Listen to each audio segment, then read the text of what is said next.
Air marshal صاحب، آپ سے جاننا چاہوں گا کہ آپ کو کیا لگتا ہے کہ مذاکرات دوبارہ ہو جائیں گے، کیونکہ ابھی تک تو ایرانی سائیڈ خصوصاً وہ انکاری نظر آتا ہے۔ بسم اللہ الرحمن الرحیم۔ پہلے تو سلیم صافی صاحب، شکریہ آپ کا کہ آپ نے آج اپنے پروگرام میں انوائٹ کیا۔ دیکھیے، آج ہم جس سچویشن میں کھڑے ہیں، پاکستان کو بحیثیت ایک ملک کے اور بحیثیت ایک سہولت کار کے بہت خوش ہونا چاہیے، اس لیے کہ صرف 2 دن پہلے ہم سب نا امید ہو چکے تھے کہ شاید اب یہ دوبارہ ایران اور امریکہ کے شاید مذاکرات نہ ہوں اور ہم جنگ کی طرف چلے جائیں۔ لیکن جب ہمارے پرائم منسٹر، فیلڈ مارشل نے اور ہمارے فارن منسٹر صاحب نے جب یہ خاموش سفارتکاری کی ہے پچھلے 3-4 دنوں میں، اس کا ہم یہ رزلٹ دیکھ رہے ہیں کہ آج ایرانی ڈیلیگیشن ہمارے گھر پہ میں موجود ہے۔ ان کا ادھر موجود ہونا، اررسپیکٹو کہ وہ امریکہ سے ملاقات کرتے ہیں یا نہیں کرتے، اس چیز کی نشاندہی ہے کہ وہ ہماری ثالثی کو اپریشیٹ کر رہے ہیں اور وہ آگے بڑھنا چاہتے ہیں۔ میرے نزدیک سلیم صاحب، امریکہ اور ایران دونوں چاہتے ہیں کہ کیا کہتے ہیں کہ اب اس جنگ سے نکلا جائے، اپنی اپنی وجوہات کی وجہ سے، اور ایم شور کہ آپ کے پروگرام میں اس چیز کو بہت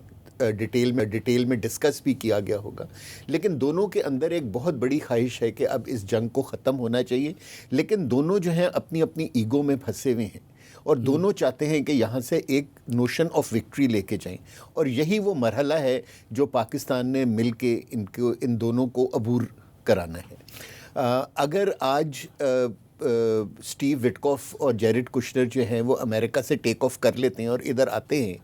تو میں اس چیز کو مانوں گا کہ کیا کہتے ہیں کہ جو ایرانینز ایک سلوشن لے کر آئے ہیں، وہ سلوشن شاید امریکنز کو ایگریڈ اپون ہے،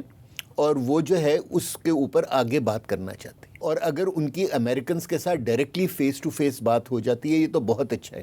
لیکن اگر نہیں بھی ہوتی، تو اگر ہمارے جو پرائم منسٹر اور فیلڈ مارشل ہیں وہ ان کا پوائنٹ آف ویو امریکنز کو بتا دیں، اور تو میرا خیال ہے کہ it will be a step forward. ہمیں اپنی قوم کو یہ بتانا چاہیے کہ اس طرح کے معاہدے جو کہ 47 ایئرز کی ریولری کے بعد ہوتے ہیں، اور دونوں ملکوں کو ایک دوسرے کے اوپر بہت زیادہ مسٹرسٹ ہے، ٹھیک ہے نا، اور جائز وجوہات پر ہے۔ اگر امریکہ کا اسرائیل کے اوپر ایران کے اوپر مسٹرسٹ ہے تو اس کی بھی وجوہات ہے، اور اگر ایران کا امریکہ کے اوپر مسٹرسٹ ہے تو اس کی بھی بہت ویلڈ وجوہات ہیں۔ صرف یہ کہ ہم نے ان لوگوں کو ایک نیگوشیٹنگ ٹیبل پہ بٹھا دیا ہے، اور سلولی اینڈ گریجولی وہ ایک معاہدے کی طرف بڑھ رہے ہیں، آئی تھنک پاکستان کی بہت بڑی کامیابی ہے۔ لیکن ہمارے لوگوں کو یہ پتہ ہونا چاہیے کہ جب پچھلا معاہدہ ان کے درمیان ہوا تھا، جو JCPOA کہتے ہیں جس کو، اس کو بننے میں بھی آلموسٹ 2 سال لگ گئے تھے، اور اتنی زیادہ نیگوسیشنز ہوئی تھیں۔ میں آپ کی طرح یعنی کہ پر امید ہوں کہ ہم آگے بڑھ رہے ہیں، اور دعا گو ہوں کہ کیا کہتے ہیں کہ اللہ کرے کہ یہ معاہدہ جلد سے جلد ہو۔ لیکن میرا خیال ہے کہ اگر اس آج کی ڈسکشن کے بعد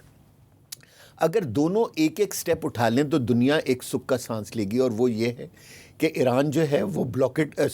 ہارموز کو کھول دے سب ممالک کے لیے، اور امریکہ جو ہے وہ اپنے بلاکٹ کو ختم کر دیں، so that the life should become normal, اور پھر نیگوسیشنز جو ہیں وہ بہت اچھے طریقے سے آگے بڑھ ہارموز سکتی پہ ہیں۔ ہم الگ سے بھی بات کریں گے۔ عمران علی صاحب، آپ کیا سمجھتے ہیں کہ عراقچی صاحب اپنے وزٹ سے وہ ایران کے لیے کیا حاصل کرنا چاہتے تھے، اور پاکستان کیا حاصل کرنا چاہتا تھا ان کے وزٹ سے؟ دیکھیے، پاکستان تو جس طرح مارشل صاحب نے کہا، یہ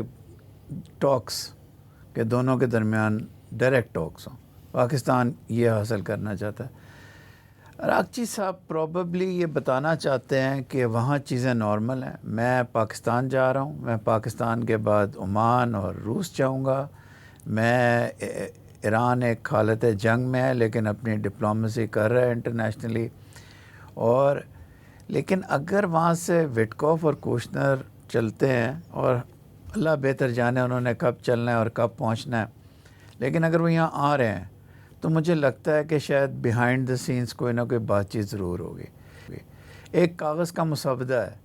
جو دونوں کو دیا گیا تھا، جس کے بارے میں ایرانی کہتے تھے کہ ہم بہت قریب تھے ایگریمنٹ کے جب لاسٹ ٹائم ٹاکس ختم ہوئے. اسی میں کچھ امینڈمنٹس کی گئی ہیں، اور وہ جو ہے وہ اگر دونوں سائڈس کو ایکسیپٹیبل ہوا وہ جنرل ہے، اور کچھ اسپیسیفک چیزیں بھی ڈسکشن ہو رہی ہیں. تو اللہ کرے بات چیت ہو جائے،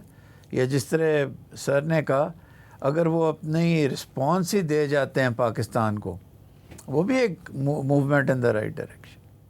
یہ بات درست ہے کہ پچھلی جو مذاکرات کی پچھلی نشست تھی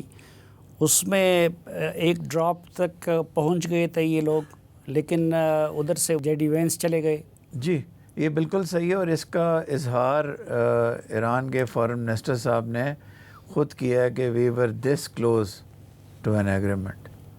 اس جنرل ڈاکیومنٹ کے اوپر جس میں میرے خیال ہے جن چیزوں پہ ڈائلاگ ہونا ہے وہ لسٹڈ ہیں، اور جنرل ایمز لسٹڈ ہیں، اس پہ یہ لوگ بہت قریب تھے ملٹیپل سورسز سے. اچھا، تو وہ ایک ذہن میں سوال آتا ہے کہ اس سے پہلے ایئر مارشل صاحب نے وہ بھی اس کی طرف اشارہ کیا کہ وہ جو پہلے والا معاہدہ تھا اس پہ 2-2.5 سال لگے تھے، کہ وہ 21 گھنٹے میں کس طرح اس نتیجے تک پہنچے تھے اور ایک ڈاکومنٹ پہ متفق ہو گئے تھے. اس کا جواب بھی اسی میں ہے، چونکہ وہ معاہدہ ایک دفعہ ہو چکا ہے، اس لیے آپ نے سب سے مشکل جو مرحلہ ہے وہ کراس کر لیا ہے. دوسرا، اس وقت جنگ نہیں ہو رہی تھی، یہ اب جنگ کے درمیان میں کھڑے ہیں. پوری دنیا، اور جنگ بھی ایسی جس کے بارے میں اسپیکولیٹ کیا جاتا تھا کہ پوری دنیا کو افیکٹ کرے گی، وہ ہو گیا. پوری دنیا اس سے متاثر ہے، اور اس بلڈنگ بلاک پہ جا رہے ہیں. پھر اب اس دفعہ سر وہ جو عمان میں ٹاکس ہوئی تھیں اس میں وہی چیزیں ڈسکس کر چکے ہیں. نئی چیز کیا ہے؟ نئی چیز ہے آبنائے ہرمز، اور نئی چیز ہے لبنان.